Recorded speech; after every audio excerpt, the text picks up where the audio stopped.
You got to realize that you're a slave. I'm a slave. We're all a slave to this system. And why do I say that we're slaves? Because we work for fake money. The money that's in your pocket, that's in your bank account, it isn't real. It's not backed by anything serious.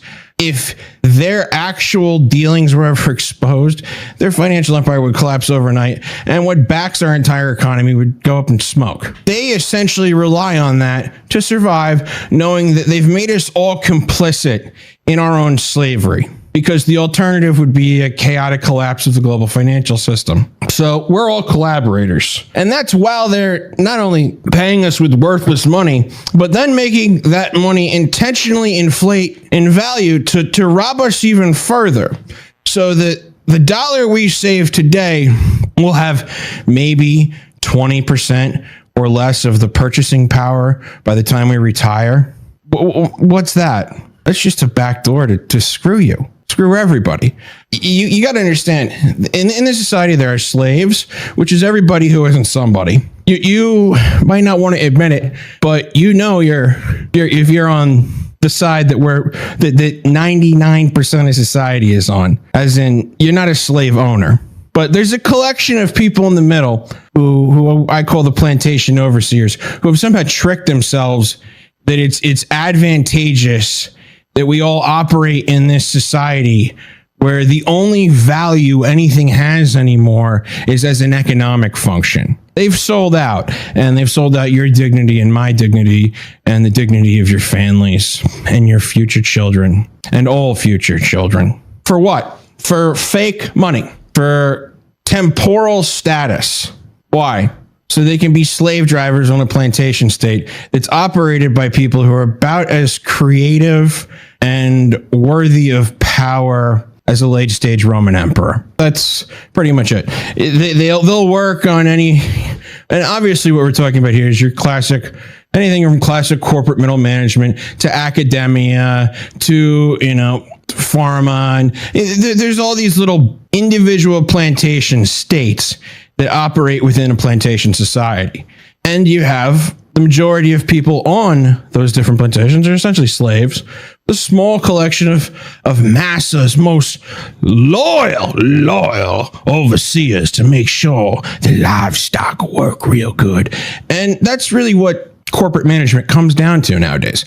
How much further can you squeeze the lives of human beings to extract value from them? And what's the fucking purpose? Shareholder returns? Shareholder returns is as the highest human virtue. And they wrap it all in shit like DI and ESG, but it's all a load of horse shit. It's essentially them taking money out of the pockets of working people and putting it into the pockets of people who have never stepped foot into a fucking honest job a day in their life. These people have essentially proved to you they can engineer an entire election through the media, and we'll either go along actively as collaborators, like the clapping seals of the Democratic and Republican parties, or we'll do like I did for over a decade, and that most people do. They just go along to get along and accept that they can't change anything, so why bother? Why get upset? You just got to look out for yourself and your own and do the best you can. Well, you know what? That mindset gets you an even worse society that gets worse every single day. And I think that's observable now. I think that from 9/11 until today, the degradation of our rights and our value as individuals has gone so far off a cliff that no one can deny that we're at an impasse now where we have to make a decision as humanity. We can either continue to answer to this troika of tyranny that made a dirty deal to defeat the Reds and set themselves up over Western civilization, or we can fight back. Now, what does fighting back mean? Well, it's certainly not something that's going to be described in a YouTube video short enough for you to actually watch. Let's be realistic. That's going to take months to get into. And that's frankly why I waited until election day to come forward. Because what was the point?